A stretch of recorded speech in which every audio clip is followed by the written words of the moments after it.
Okay, so recently I've rewatched the Guy Ritchie's Sherlock Holmes films, and I've been thinking of an idea of this video for so long, and that is why Robert Downey Jr.'s Sherlock Holmes is the best adaptation of the character. In this video, I will discuss two of Robert Downey Jr.'s entry as Sherlock Holmes, the original Sherlock Holmes film, and also The Game of Shadow. Now, there's a lot of things that is really good about these two films, and the first thing that I want to say is the casting of Sherlock Holmes and Dr. John Watson, played by Robert Downey Jr. and Jude Law. So these two characters on screen, their partnership is really great. They add some of this little bantering that you really do enjoy, and this partnership really adds up to the comedic factor of these films, because you gotta remember, this is a Guy Ritchie film. So with that being said, these kinds of movies must include his kind of comedy storytelling. For these movies, it works brilliantly because these two, the chemistry that they have is unmatched, because they are really charismatic on screen together.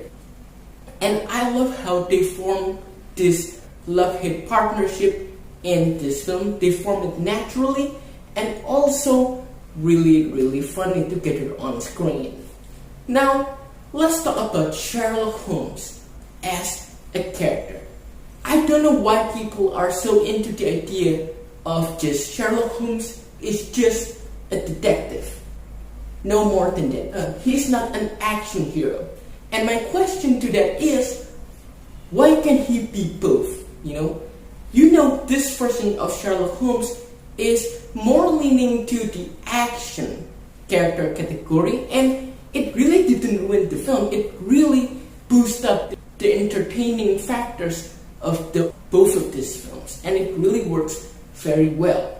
So my question is, why can't he be both? Why can't he be a sophisticated detective and also an action hero? Because if you watch it on screen, these two ingredients resonates very well with the character of Sherlock Holmes that is depicted in this film. Now, as for the first film, it really tells a really basic story with the basic villain, Lord Blackwood, played by Mark Strong. And I think the weakest point of this first film is Mark Strong as the villain, because he portrays the character very well. But the character, Lord Blackwood, is really underexplored here. This film spends considerable amount of time focusing on Sherlock and Watson and their investigation, but it really didn't give the spotlight enough to the main villain. So he felt really underused, underexplored, and therefore he makes a really generic villain. That is my biggest issue with the first film, and that is the villain. Not that Mark Strong is bad, no, but the writing of the character of Lord Blackwood really didn't prepare the space for some backstories for him, so you really didn't understand a lot of things about him, and also you really do not care about this villain. And now, let's talk about the action in both of this film. Now, there is a style that Guy Ritchie uses here effectively, and that is, it really shows how Sherlock fights, It really shows how Sherlock plans his attacks, and when the strike comes, the impact on screen is really apparent with the amazing sound design and also the amazing soundtrack by Hans Zimmer. It really increases the enjoyment of this film, because how they presented the action is a realistic way, but it is also entertaining to watch. And it really shows you how these characteristics really resonate very well with the character of Sherlock Holmes. Now, moving on to the second film. The film introduced us to Jared Harris' version of Moriarty, and I think he is the best version of Moriarty that we have gotten for all these years. Because he is sophisticated, he is a rival to Sherlock Holmes, and he has the same level of intelligence as Sherlock. So these two are really worthy at their rivalry, and it really shows that Moriarty is more than capable of destroying Sherlock, and therefore the mystery aspect in the second film really works well, even better than the first film. Because if you look at the first film, the mystery aspect is not used properly to really show Sherlock's mind and how it is working, how Sherlock's mind works. But in the second film, because he is fighting Moriarty, he really uses his intellect to the best advantage that he gets. And that really makes the mystery, the puzzle solving parts of the second film works very, very well, better than the first one. And here's the thing. If you look at the first film really has a lot more memorable scenes. But if you look at the second film, the second film has a lot more action sequences, and it takes Sherlock everywhere. The plot of this film really spans out on every level.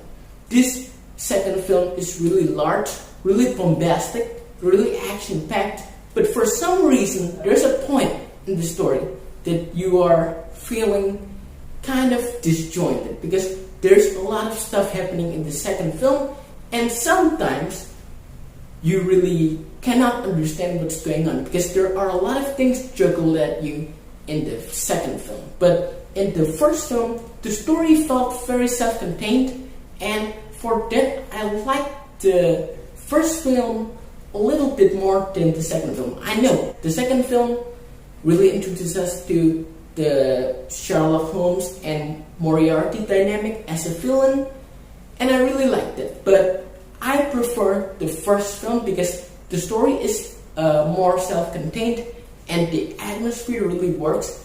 And in the category of the action, I gotta admit, the second film wins in that category. So for the first film, I will give an 8.5 out of 10, and for the sequel, I will give an 8 out of 10. Guys, if you have seen two of these films, tell me everything that you know, everything that you like, and everything that you hate. And I think RDJ portrays Sherlock Holmes very well. It might not be the most accurate to the stories, but he really works well in the concepts of two of these films, because he is more capable than the other version of Sherlock that I have ever seen.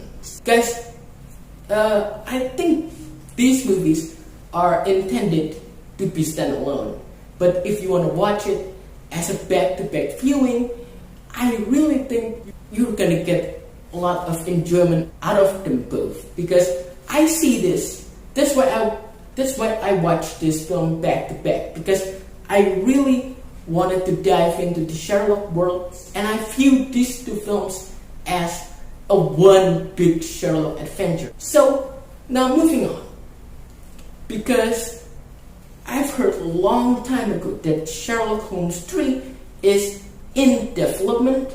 How do you guys think about it? Is the movie really still happening, or is just complete radio silence? And tell me all of your hopes for the third Sherlock film.